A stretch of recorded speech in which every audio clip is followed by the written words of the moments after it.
अस्सलाम वालेकुम क्लास, क्या हाल चाल। उम्मीद करता हूँ कि आप सब खैरियत से होंगे।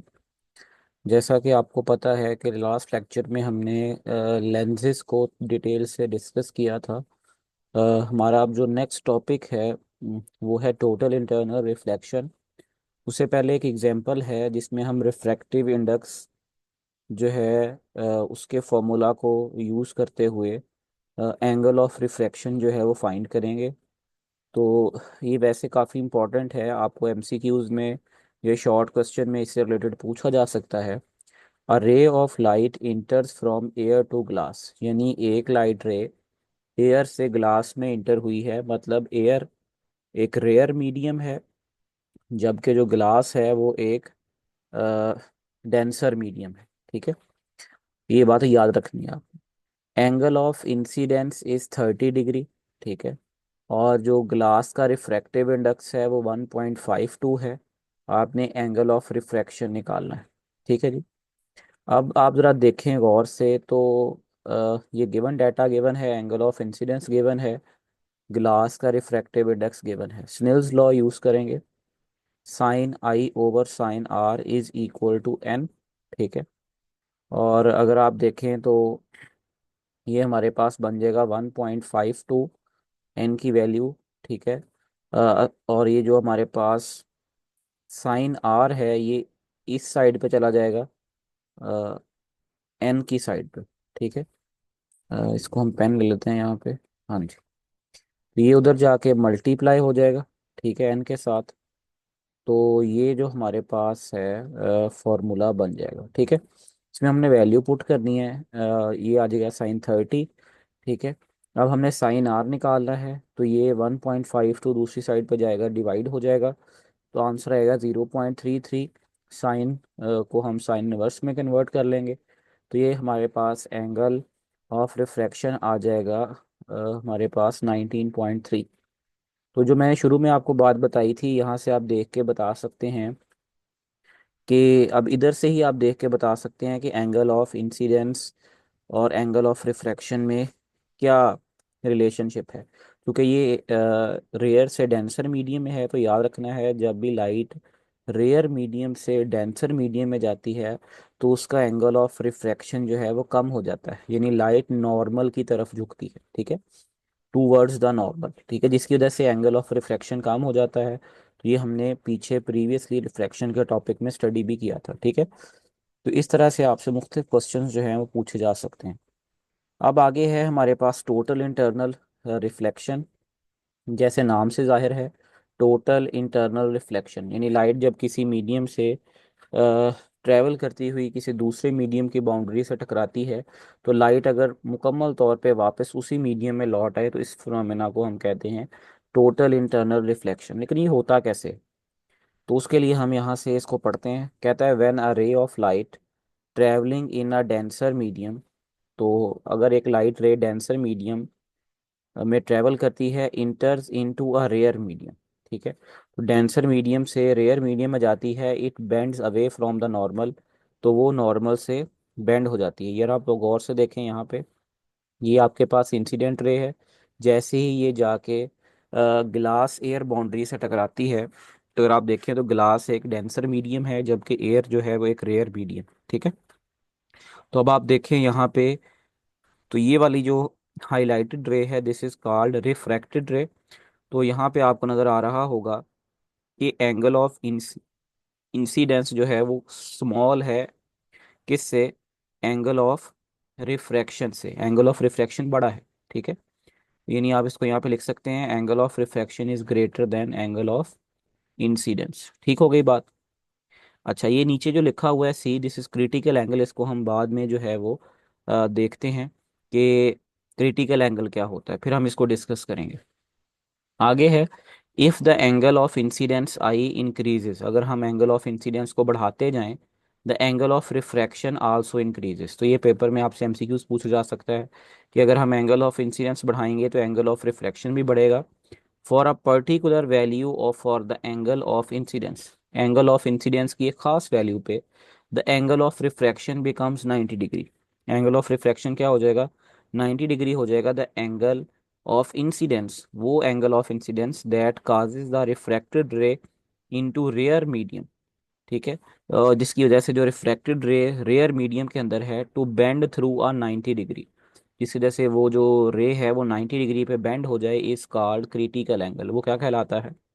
क्रिटिकल एंगल कहलाता है। अब आप जरा गौर से इस डायग्राम को देखें कि ये आपके पास कोई एंगल ऑफ इंसिडेंस है, ठीक है, और अब आप देखें तो ये जो रे है यहाँ पे मैं ड्रॉ करता हूँ ये, तो ये रे अब आप देखें पहले ये वाली थी, अब जैसे ही आपने एंगल ऑफ इंसिडेंस बढ़ाया तो ये रे जो है अब आप देखें ग्लास एयर बाउंड्री के साथ बिल्कुल पैरेलल हो गई है, ठीक है, और अब इसका नॉर्मल के साथ ये आपके पास नॉर्मल है, इसके साथ अगर आप एंगल देखें तो वो 90 डिग्री है, विच मीन्स कि ये जो एंगल है, ये वाला angle of incidence, this is called critical angle, ठीक है। तो वो एंगल जिसके ऊपर आपकी रिफ्रैक्टेड रे जो है वो 90 डिग्री के ऊपर बेंड हो जाए, ऐसा एंगल क्या कहलाता है? Critical angle. अब इसमें अगर आप देखें तो आपका angle of incidence critical angle से कम है, इसीलिए आपकी जो रे है वो एक मीडियम से दूसरे मीडियम में चली गई है। ठीक हो गई बात। आगे अगर आप देखें कहता है when the angle of incidence become greater और larger than the critical angle, अगर हम आहिस्ता आहिस्ता क्रिटिकल एंगल को बढ़ाते जाएं, एंगल ऑफ इंसिडेंस को बढ़ाते जाएं कि वो क्रिटिकल एंगल से बड़ा हो जाए, नो रिफ्रैक्शन अकर्स, कोई भी रिफ्रैक्शन नहीं होगी, यानी लाइट दूसरे मीडियम में नहीं जाएगी बल्कि उसी मीडियम में वापस लौट आएगी। The entire light is reflected back into the denser medium, और वो लाइट उसी मीडियम में वापस लौट आएगी। This phenomena is called total internal reflection. इसको हम क्या कहते हैं? टोटल इंटरनल रिफ्लेक्शन कहते हैं, ठीक है। तो अगर आप देखें तो ये जो तीसरी डायग्राम है इसमें आपको तो नज़र आ रहा होगा कि हमने एंगल ऑफ इंसिडेंस को क्रिटिकल एंगल से ज़्यादा कर दिया है, ठीक है, जिसकी वजह से जो रे है वो जैसे ही बाउंड्री से टकराती है तो यहाँ पे आपको कोई भी रे नज़र नहीं आ रही, विच मीन्स कोई भी रिफ्रैक्शन अकर नहीं हुई, ठीक है। तो और आप देखें तो वो लाइट वापस उसी मीडियम में लौट आई है, यानी गिलास से गई वापस गिलास में ही आ गई, ठीक है। इसको हम कहते हैं टोटल इंटरनल रिफ्लेक्शन। ठीक हो गई बात। अब इसी से रिलेटेड एक हमारे पास न्यूमेरिकल प्रॉब्लम है कि हमने क्रिटिकल एंगल निकालना है फॉर वाटर, पानी के लिए, जबकि हमारे पास रिफ्रैक्टेड एंगल 90 डिग्री है, जबकि पानी का रिफ्रैक्टिव इंडेक्स 1.33 है और एयर का रिफ्रैक्टिव इंडेक्स 1 है, ठीक है। जब लाइट इंटर होगी फ्रॉम एयर टू वाटर, ठीक है, अब आप देखें पानी जो है वो एक रेयर मीडियम है, जबकि जो आपके पास वाटर है वो एक डेंसर मीडियम। ठीक हो गई बात। तो when light इंटर्स in air from water, अब आप देखें कि जब लाइट जो है वाटर से एयर में जाएगी, ठीक है, तो हमने बताया कि इसके लिए लाइट का टोटल इंटरनल रिफ्लेक्शन के लिए डेंसर मीडियम से रेयर मीडियम में जाना ज़रूरी है। तो एयर से सॉरी वाटर से एयर में जब जाएगी तब हम स्नेल्स लॉ लिखते हैं, रिफ्रैक्टिव इंडेक्स होता है साइन आर ओवर साइन आई, ठीक है, और यहाँ पे अगर आप देखें ये साइन आई दूसरी साइड पे जाके मल्टीप्लाई हो जाएगा, this is N sine I sine R, ठीक है, एन साइन आई, और साइन आर की वैल्यू हमारे पास 90 डिग्री आ जाएगी, तो साइन 91 होता है। तो अब अगर आप देखें तो एन की वैल्यू जो है ये वाला एन 1.33 है क्योंकि ये वाटर के लिए है, ठीक है।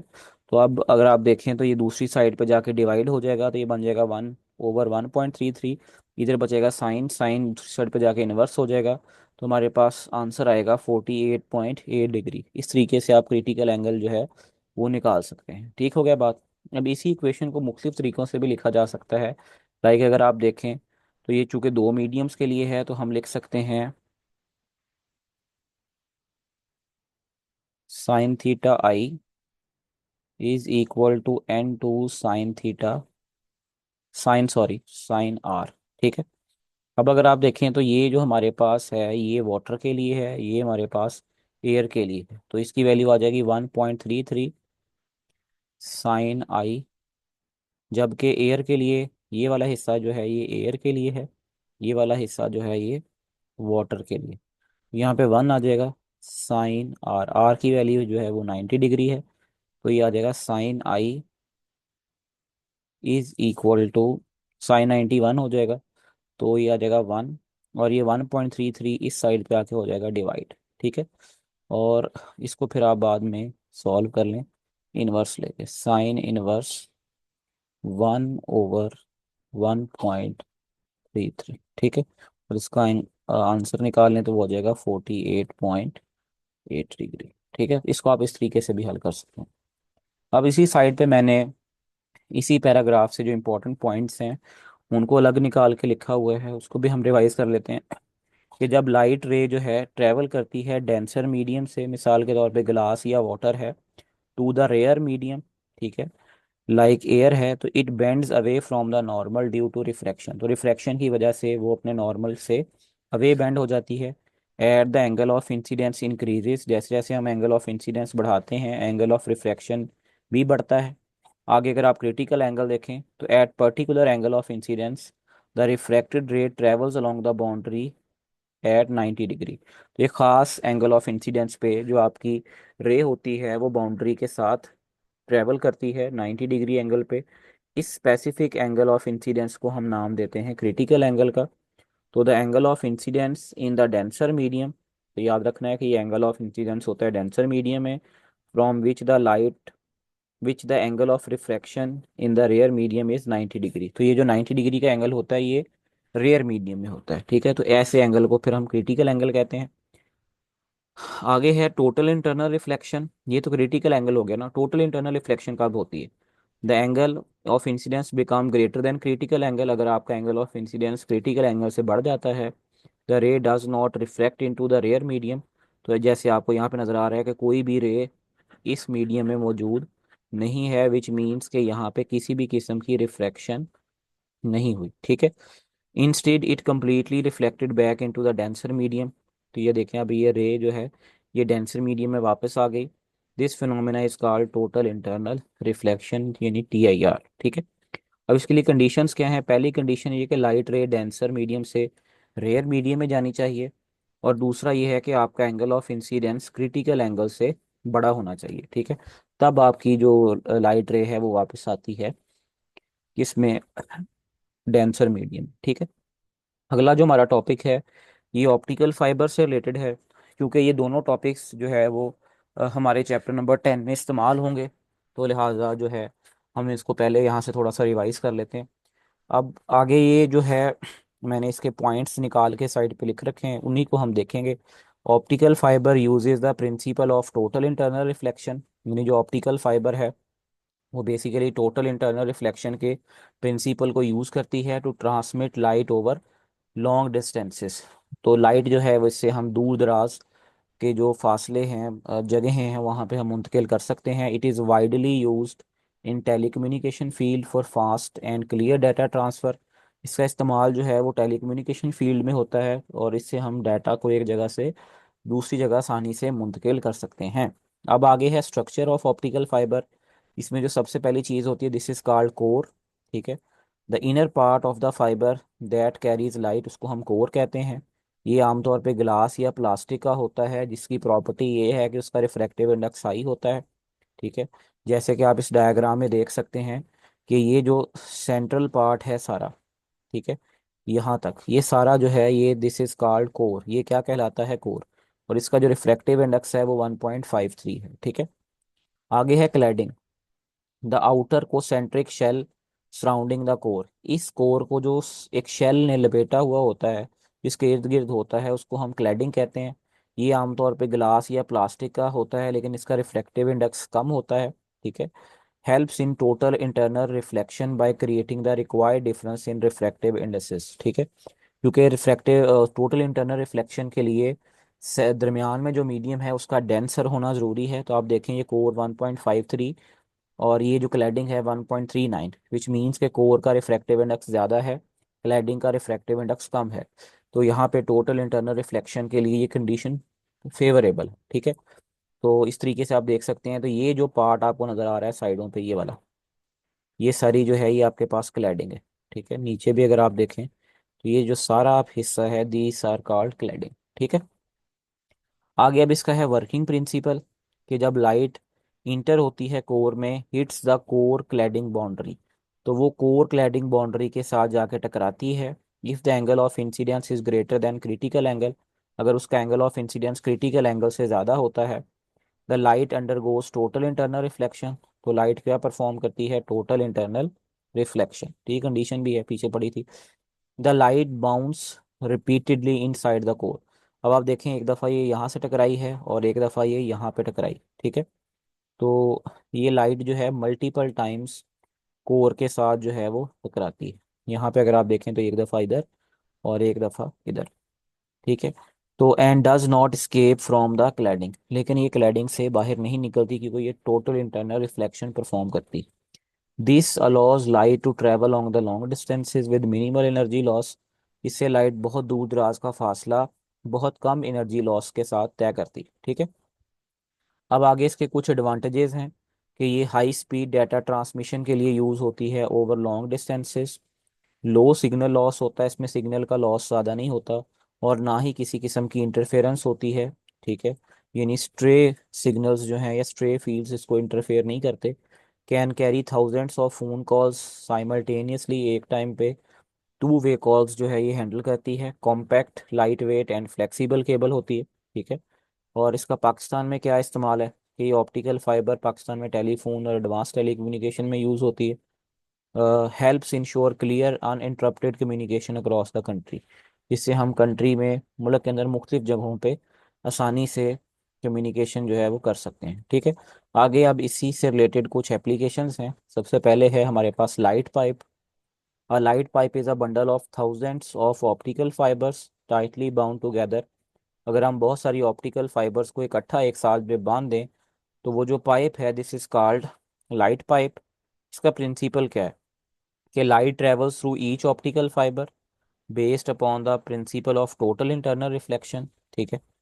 Light entering the one end of the fibre, एक साइड से लाइट जो है वो इंटर होती है, ठीक है। स्ट्राइक्स द इनर वॉल, और उसके वॉल के साथ टकराती है, ठीक है।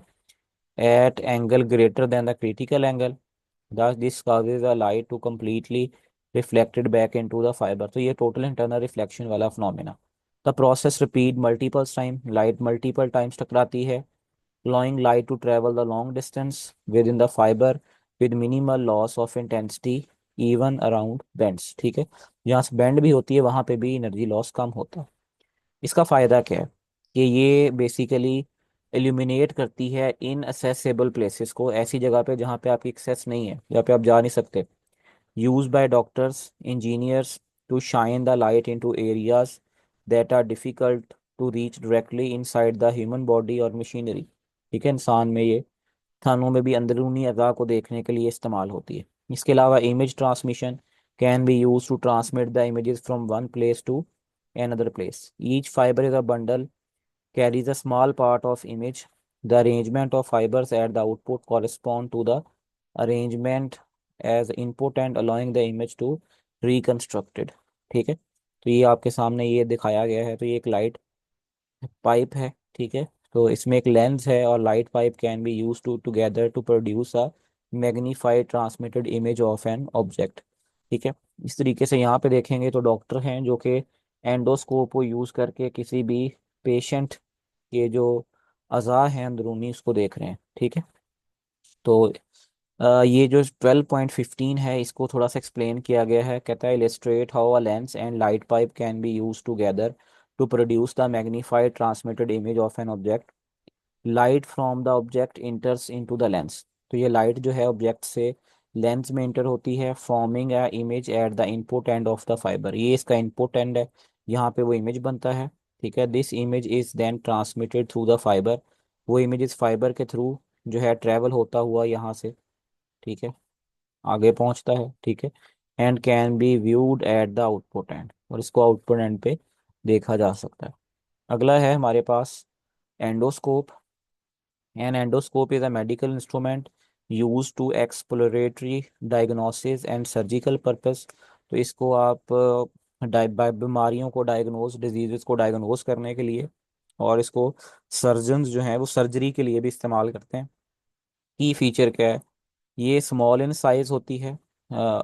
It is inserted through the natural openings like mouth और small incisions to explore the interior organs of the body. या तो आप इसको माउथ के ज़रिए, ठीक है, और या छोटे से कट लगा के उनके ज़रिए इसको जिस्म में दाखिल करते हैं ताकि आप अंदरूनी ऑर्गन्स को अच्छे तरीके से देख सके। एडवांटेजेस मिनिमल वैसे procedure reducing need of major surgery, इससे जो मेजर सर्जरी है उसकी ज़रूरत नहीं पड़ती। छोटा सा कट लगा के आप इसको जो है वो यूज़ कर सकते हैं। Types on the based of organ examine, gastroscope होती है टू स्टमक को देखने के लिए, सिस्टोस्कोप होती है ब्लैडर को देखने के लिए, और ब्रोंकोस्कोप होती है थ्रॉट और एयरवेज को देखने के लिए। ठीक है, अब इसका प्रिंसिपल क्या है। जो एंडोस्कोप है इसमें दो sets of fibre optic tubes होती हैं विद इन अ पाइप। एक को हम कहते हैं illumination fibres, one set of fibre carries light to the organ being examined. तो ये जो फाइबर होती है लाइट लेके जाती है जिस ऑर्गन को हमने देखना होता है। Light enter one end of the fibre and transmitted to the other end. तो ये लाइट एक सिरे से दूसरे सिरे पे जाती है वाया टोटल इंटरनल रिफ्लेक्शन। ठीक है, और इससे आपका वो जो इंटरनल स्ट्रक्चर है वो इल्यूमिनेट हो जाता है। आगे है इमेजिंग फाइबर्स, अब उसको हमने इसकी इमेज कैसे लेनी है। The other set of fibres carries the image back to the physician viewing the lens और कैमरा। तो दूसरा एंड दूसरी जो फाइबर होती है वो इमेज को वापस लेके आती है जहाँ से डॉक्टर उसको देख सकता है। Light reflected from the internal organs enter the fibre and transmitted back to the image. ठीक है, transmitted back to form image, तो वो जो लाइट है वो ऑर्गन से टकराती है वापस फाइबर में आती है और उससे जो है वो आप इमेज बनाते हैं। ठीक है, तो the transmission of both light for the illumination and the image back relies heavily on the principle of total internal reflection. यानी ये भी टोटल इंटरनल रिफ्लेक्शन की एक आप कह लें कि एग्जाम्पल है। Flexible endoscopes often have tiny cameras attach to the end. आजकल जो होती हैं यूज एंडोस्कोप्स उनके आगे कैमरास लगे होते हैं। The camera capture the view inside the body and image also displayed on the computer screen. ठीक है, जो वीडियो मॉनिटर होता है जी, आप जो ऐसे पिक्चर आपने देखी भी है, इस वाली पिक्चर में अगर आप देखें तो जो डॉक्टर है वो बेसिकली इसी मॉडर्न एंडोस्कोप का इस्तेमाल कर रहा है। ठीक है, this allows for real time viewing and recording the internal structure. इससे यूज करके आप जो है इंटरनल स्ट्रक्चर्स को अच्छे तरीके से देख सकते हैं। ये कुछ यहाँ पे एडिशनल इंफॉर्मेशन लिखी हुई है, ये आपने वैसे अपने नॉलेज को इन्हेंस करने के लिए पढ़ लेनी है एक दफ़ा। ठीक है, तो ये सारी एंडोस्कोपी के हवाले से ही है। अब अगला जो है हमारे पास पोर्शन वो है हमारे पास सिंपल माइक्रोस्कोप का। ठीक है, कि सिंपल माइक्रोस्कोप क्या होती है। Magnifying glass, a convex lens use to produce the magnified images of small objects. तो हम सिंपल कन्वेक्स लेंस को जो है किसी भी इमेज को मैग्नीफाई करने के लिए इस्तेमाल करते हैं। तो इस तरह के जो डिवाइस होती है उसको हम क्या कहते हैं, सिंपल माइक्रोस्कोप कहते हैं।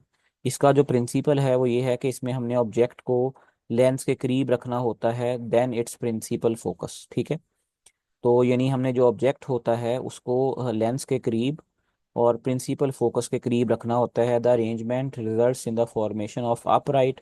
इसमें जो इमेज बनता है उसकी प्रॉपर्टीज हैं कि वो इमेज उसी साइड पे बनता है, इरेक्ट होता है, विर्चुअल होता है और मैग्नीफाइड इमेज होता है। ठीक है, आप ज़रा गौर से देखें तो ये हमारे पास ऑब्जेक्ट पड़ा हुआ है, यहाँ पे आपको नज़र आ रहा होगा। ठीक है, ये नॉर्मल है जब हम आँख के आगे रखते हैं, लेकिन अगर हम लेंस यूज़ करेंगे तो अब आप देखें तो ये लेंस का फोकस है।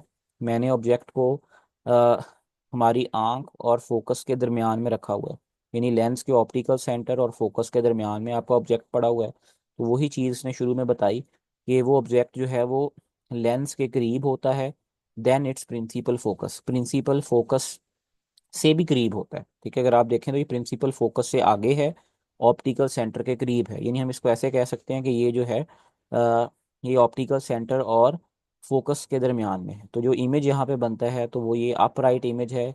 तो ये इमेज विर्चुअल है, आप देखें जिस साइड पे ऑब्जेक्ट है उसी साइड पे इमेज बन रहा है, दिस इज अपराइट विर्चुअल इमेज।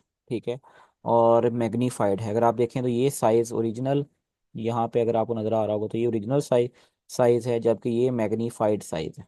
ठीक है, तो दोनों में फ़र्क है, तो इससे मुराद है कि आपका जो इमेज है वो मैग्नीफाइड है।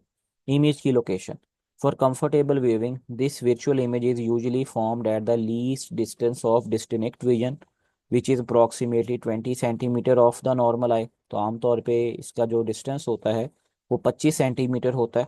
ठीक है, जिसको हम least distance of distinct vision भी कहते हैं। ठीक है, आगे है image formation.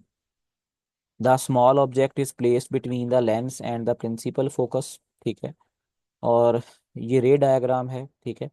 a ray from the a ray parallel to the principal axis after refraction through the convex lens passes through the principal focus of the on the other side। ये अगर आप देखें पीछे इमेज फॉर्मेशन वाली हमारे पास जो थी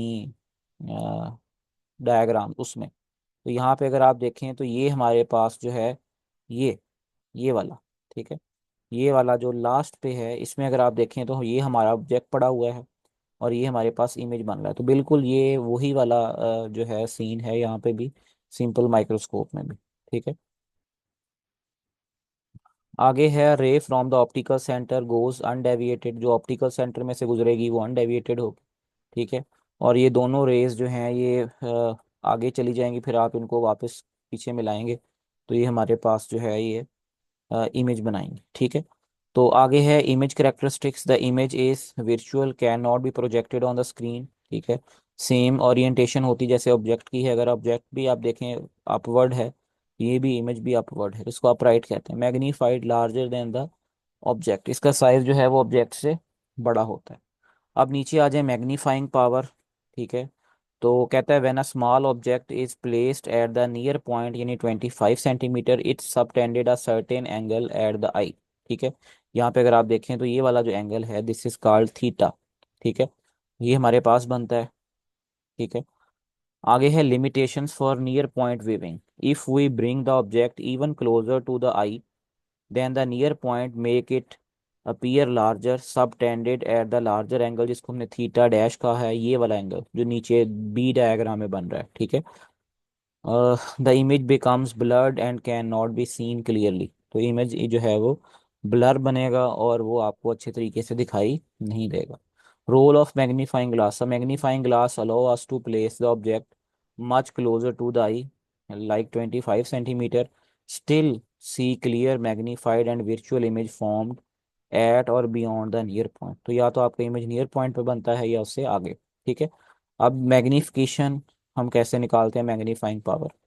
the magnifying power is simple microscope is defined as ratio of the angle subtended by the final image at the eye, जिसको हम बीटा कहते हैं या इस केस में आप थीटा डैश कह लें, ठीक है, to the angle subtended by the place at the near point 25 centimetre and viewed directly this is called alpha, ठीक है, इस केस में आप थीटा कह लें, तो वो यहाँ पे बनता है, ठीक है।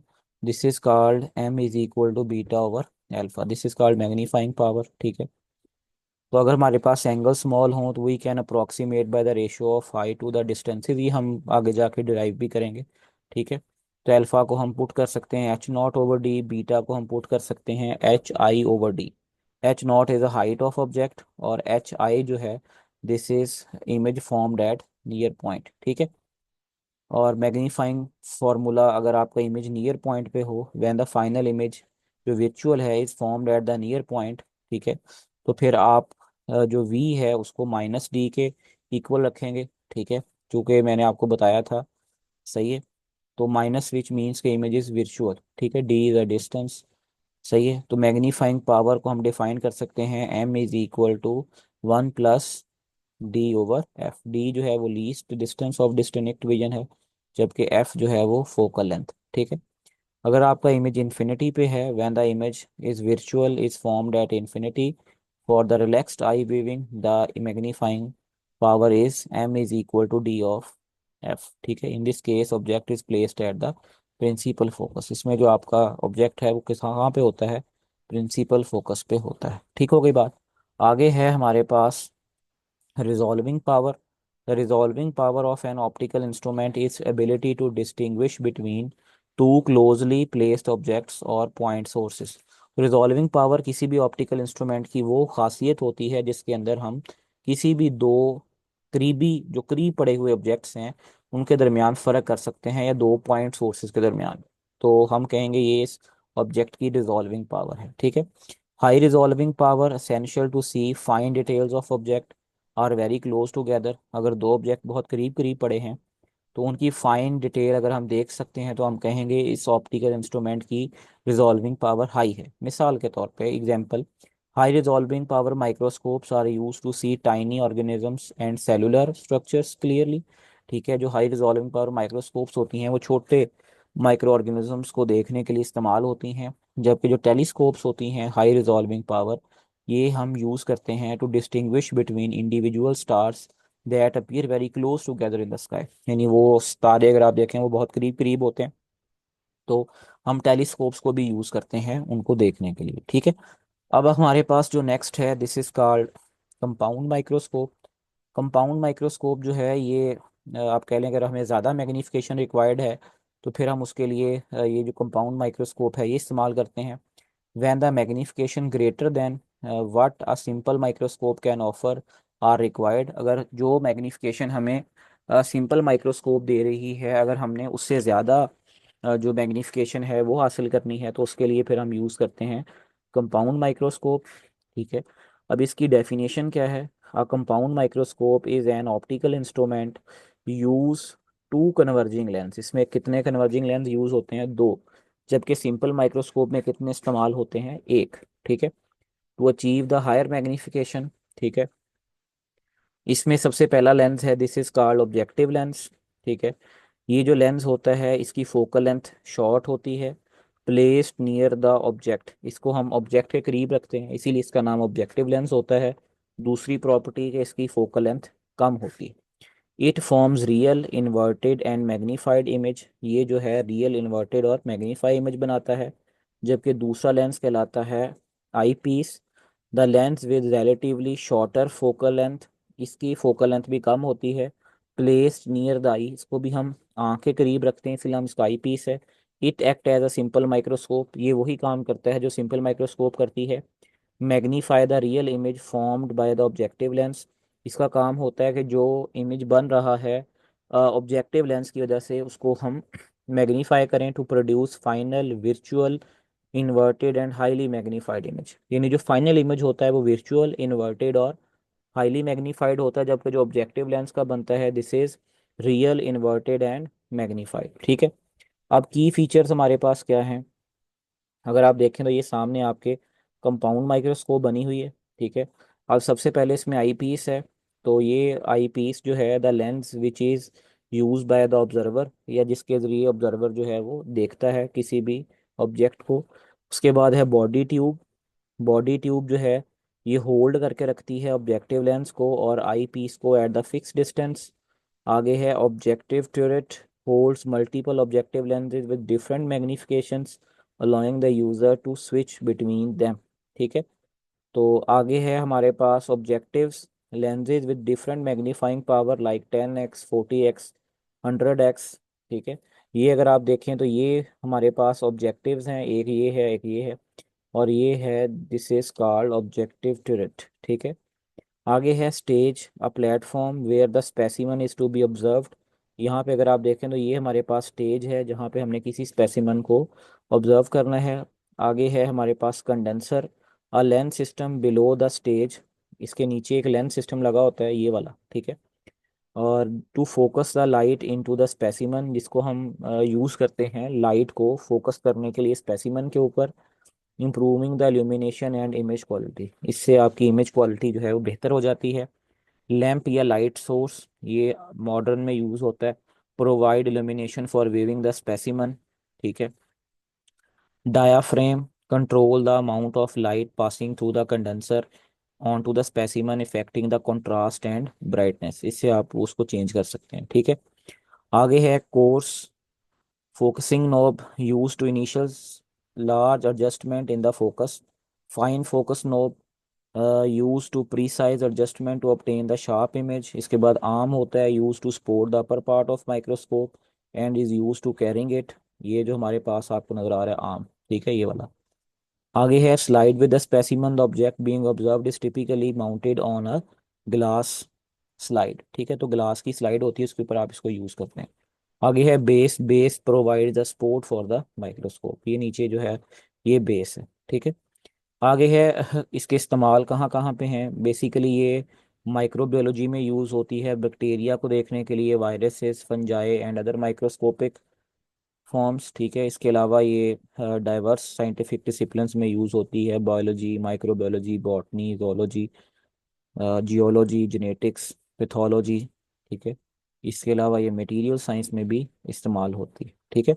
यहाँ पे लिखा हुआ है ऑब्जेक्टिव लेंस है द स्मॉलर फोकल लेंथ, यानी जो ऑब्जेक्टिव लेंस होता है उसकी फोकल लेंथ कम होती है देन द आई पीस, यानी ऑब्जेक्टिव लेंस जो होता है उसकी फोकल लेंथ जो है वो कम होती है किससे, आई पीस।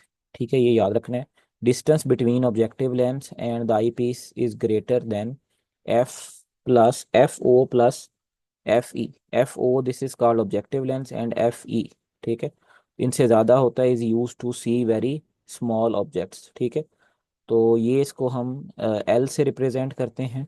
ठीक है, दिस इज कॉल्ड डिस्टेंस। ठीक है, ये सम होता है हमारे पास दो फोकल लेंथ का, एफ ओ यानी ऑब्जेक्टिव फोकल लेंथ और F E this is called eyepiece की फोकल लेंथ। ठीक है, इसको हम नॉर्मल एडजस्टमेंट कहते हैं। अगर आप आगे देखें तो आगे हमारे पास यहाँ पे आपको ये चीज़ नज़र आ भी रही है। ठीक है, यहाँ पे जो एक तो इसका फ़ायदा ये होता है कि कंपाउंड माइक्रोस्कोप का, कि इसकी मैग्नीफिकेशन जो है वो सिंगल लेंस से ज़्यादा होती है। ठीक है, the objective lens is a shorter focal length less than 1 centimetre, और जो आई पीस है उसकी फोकल लेंथ फ्यू सेंटीमीटर्स होती है। ठीक है, ये आपको ये नज़र आ रहा है, ये हमारे पास जो है this is called objective lens. ये आपका ऑब्जेक्ट पड़ा हुआ है जो कि फोकस से आगे है। ठीक है, अब एक रे जो है ये गुजर रही है ऊपर से, दिस इज कॉल्ड, ये पैरेलल रे है। ठीक है, और ये लेंस में से गुजरने के बाद फोकस में से गुजरेगी, जबकि जो दूसरी रे है वो ऑप्टिकल सेंटर में से गुजर रही है। और आप देखें तो जो आपका इमेज है वो फोकल लेंथ से ऑब्जेक्टिव लेंस की से बहुत आगे बन रहा है। ठीक है, और अगर आप देखें तो ये जो आपके पास इमेज है ये आई पीस की फोकल लेंथ के अंदर है। ठीक है, और दूसरी बात अगर आप देखें तो ये हमारे पास जो है ये lens this is called eyepiece. ठीक है, और अगर आप देखें तो ये लेंस साइज में डायमीटर में आई पीस से बड़ा है। ठीक है, और इसकी फोकल लेंथ जो होती है वो भी अगर आप देखें तो ज़्यादा होती है किससे, आई पीस से। ठीक है, तो अब इसी वजह से इसका जो ये जो एफ ई है यानी फोकल लेंथ है वो ज़्यादा होती है। ठीक है, तो अब आप देखें जैसे ही ये इमेजेस के अंदर बनेगा। ठीक है, तो पहली जो रे है ये वाली, ये ऑप्टिकल सेंटर में से सीधी गुजरेगी। दूसरी रे ये वाली है, ये अगर आप देखें तो लेंस में से गुजरने से पहले जो है प्रिंसिपल एक्सिस के इस एक्सिस के पैरेलल है। तो जैसे ही ये गुजरेगी तो ये फोकस में से गुजरेगी। अब ये दो रेज जो हैं ये बिल्कुल एक दूसरे के पैरेलल ट्रेवल करेंगी, आपने इनको पीछे जो है वो एक्सटेंड करना है, तो ये वाला जो है एक पॉइंट पे ये मिलेंगी, this is your final image. ठीक है, अब आप ये देखें तो ये इमेज जो है ये वर्चुअल इमेज है। ठीक है, इन्वर्टेड है और हाईली मैग्नीफाइड इमेज है। ठीक है, नीचे आ जाएं तो ये हमारे पास फॉर्मूला है मैग्नीफिकेशन का, m is equal to L over F naught into 1 + d/f e। ये कंपाउंड माइक्रोस्कोप का फॉर्मूला है मैग्नीफिकेशन का, ये हम आगे जाके ड्राइव भी करेंगे। L is called the length of the microscope, L को हम क्या कहते हैं, length of the microscope, which is equal to the distance between objective lens and eyepiece, यानी जो ये होती है ये बराबर होती है एफ प्लस एफ ई। सॉरी, मैंने पीछे इसको नॉर्मल एडजस्टमेंट कह दिया था, वो नहीं है, this is called length of the microscope. ठीक है, जो कि एफ नॉट प्लस एफ ई के इक्वल होती है। ठीक है, D is the distance of final image. ठीक है, और फ्रॉम आई, और एफ नॉट और एफ ई जो है ये फोकल लेंथ है आई पीस की और ऑब्जेक्टिव लेंस की। नीचे आप कंपाउंड माइक्रोस्कोप का देख रहे हैं तो वही लिखा हुआ है कि ये बेसिकली यूज़ होता है आपके पास डिफरेंट बैक्टीरियाज को देखने के लिए। ऑब्जेक्टिव लेंस की जो फोकल लेंथ है वो ज़्यादा होती है देन द आई पीस, ये ऊपर भी हमने पढ़ा था। ठीक है, और वही चीज़ यहाँ पे भी अगर आप देखें तो लिखी हुई है, उसमें है बेसिकली टेलीस्कोप के लिए। अभी हम टेलीस्कोप को स्टडी करेंगे। ठीक है, अगला जो हमारा टॉपिक है वो है टेलीस्कोप। टेलीस्कोप जो है ये भी ऑप्टिकल इंस्ट्रूमेंट है, इसमें भी लेंस और मिरर दोनों इस्तेमाल होते हैं to see the distant objects. ठीक है, इसका जो पर्पस है वो बेसिकली लार्जर और to make the distant objects appear larger. इसका मकसद ये होता है कि जो आप दूर दराज चीज़ों को देख रहे हैं उनको बड़ा और क्लोज करके दिखाए to the observer, improving their visibility and allowing to study the celestial bodies and far away terrestrial objects. ठीक है, जिससे आप दूर दराज जो ऑब्जेक्ट्स हैं उनको अच्छे तरीके से स्टडी कर सकें। ठीक है, तो ये हमारे पास टेलीस्कोप है, इसको अब हम फर्दर जो है वो नेक्स्ट सेशन में डिस्कस करेंगे। यहाँ तक आप इसको देख लेना है। अपना ख्याल रखिएगा। अल्लाह हाफिज़।